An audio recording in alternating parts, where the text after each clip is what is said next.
Everyone in our town knew that Blackridge High had a strange reputation.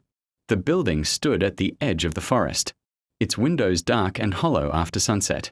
Teachers laughed off the rumors, but students whispered about things that moved inside when no one was supposed to be there.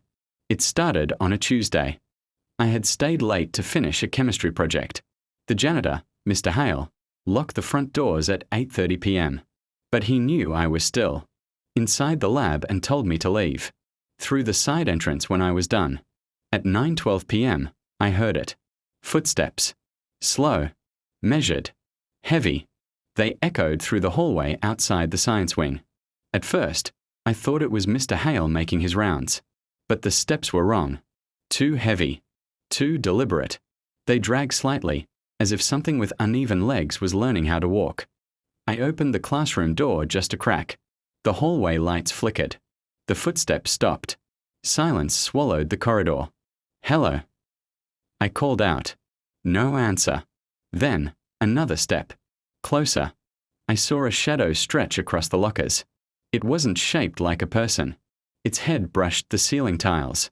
Its shoulders were too wide, bending at strange angles. And its legs. There were too many joints. The lights burst off. Darkness. I slammed the door shut and locked it. My heart pounded so hard I thought it would burst. The footsteps resumed, now circling the classroom, scratching against the walls. Something breathed outside, wet and slow. The classroom windows faced the courtyard. I turned toward them. A figure stood outside in the rain. Tall. Still. Watching me. It had no face. Just a smooth surface where eyes should be. And yet I felt it looking directly at me. The door handle began to turn. Slowly. Carefully. Like someone testing whether I was paying attention. I backed away, grabbing a metal lab stool as a weapon. The handle stopped moving. Then came a whisper. Right beside my ear. "You shouldn't stay. After dark." I spun around. No one was there. The door handle rattled violently. The windows shattered at the same moment. And the thing outside was suddenly inside. I don't remember screaming, but my throat hurt later, so I must have. The creature stood between the desks, bent at impossible angles. Its arms were too long, dragging across the floor like broken branches. Its skin looked grey and stretched too tight, as if it had grown too fast for its body. It tilted its head, listening. Then it began to crawl toward me. Not walk. Crawl. Its joints cracked loudly with every movement. The sound echoed in the empty classroom like bone snapping. I threw the stool at it and ran. The classroom door burst open on its own before I even reached it. I didn't question it.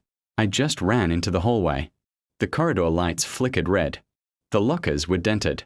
Something had clawed deep marks into the metal. The footsteps followed behind me, faster now. Not dragging anymore. Chasing. I turned the corner toward the stairwell. And froze. At the end of the hall stood 3 more figures. They were thinner. Taller. Their heads scraped the ceiling tiles, bending them inward. Their arms hung to the floor. Their fingers twitched in unison. All of them facing me. All of them motionless. Waiting. The one behind me screeched. The others answered. The sound was not human. It was layered, like many voices speaking through one throat. I ran into the nearest classroom and slammed the door. The lights inside were already on, but I hadn't turned them on. The chalkboard had writing across it in jagged letters. "We walk when you sleep." The desks began to move, dragging themselves toward the door, blocking it, as if something inside the room didn't want me to leave. The ceiling tiles above me shifted. Something crawled across them. Slowly, following my movement. Dust fell into my hair. A face pushed downward through the ceiling tile, stretching the material without breaking it. Its mouth opened wider than possible, pressing through the thin board. It whispered, "Stay." The door behind me exploded inward, and the hallway was filled with them. I didn't think. I just ran. Down the stairs. Past the first floor. Past the exit. Into the basement. The school didn't have a basement. At least, that's what the blueprint said. But the stairwell kept going. Down. Down. The air grew colder with every step. The walls changed from painted brick to raw concrete. The lights overhead buzzed with a sickly green glow. Behind me, the creatures followed. Not running. Walking. Slow. Patient. Like they knew I couldn't escape. The staircase ended at a metal door with no handle. It opened by itself when I approached.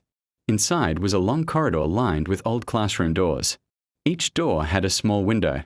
And inside each room, students, standing still, facing the wall, their backs toward the glass. I recognized some of them. Kids who had transferred. A teacher who had retired suddenly. Even Mr. Hale. None of them moved. None of them blinked. The corridor stretched endlessly. The lights flickered. Then every head in every room turned at the same time. Toward me. Their eyes were black. Completely black. The creatures reached the bottom of the stairs. I could hear their breathing behind me. A voice echoed through the corridor. We keep the school alive. The walls pulsed. Like something enormous was breathing inside them. One of the classroom doors opened. A girl stepped out. Her movements were stiff and unnatural. Her mouth moved before sound came out. You stayed after dark. Her jaw cracked wider. You belong to the halls now. The lights went out, and something enormous moved above us. When the lights returned, the corridor had changed. The doors were gone. The walls were flesh, pulsing. Veins ran through the concrete like roots. The school was alive. The girl stood in front of me, but her body twitched like a puppet with tangled strings. The creatures surrounded us, forming a circle. You hear the footsteps, she said, but you never ask who walks. The floor beneath me shifted, opened. I fell. I landed in a vast chamber beneath the school. At the center was something enormous. A mass of limbs and faces fused together. Lockers protruded from its skin. Desks grew from its back. Its body stretched upward into the darkness above. This was the heart of Blackridge High. It fed on fear, on isolation, on students who stayed too late. The footsteps weren't intruders. They were its pulse. The creature's many mouths opened, and all the voices spoke at once. Join us. The creatures descended from the ceiling, lowering themselves like spiders. Their fingers brushed my skin. Cold. Numb. I felt my thoughts slowing. Memories fading. The chamber trembled. The heart beat faster. I realized something. It only grew when people were afraid. And I was terrified. I forced myself to stand. Forced myself to breathe. I stopped running. Stopped screaming. Stopped being afraid. The creatures hesitated. The pulsing slowed. The enormous mass at the center shrank slightly, its voices becoming weaker. You cannot leave, it hissed. But I walked forward. Each step felt heavier, like pushing through deep water. The creatures reached for me but recoiled when I didn't react. Fear was their doorway, and I had closed it. The heart began to crack. The faces fused into it screamed silently. The walls convulsed.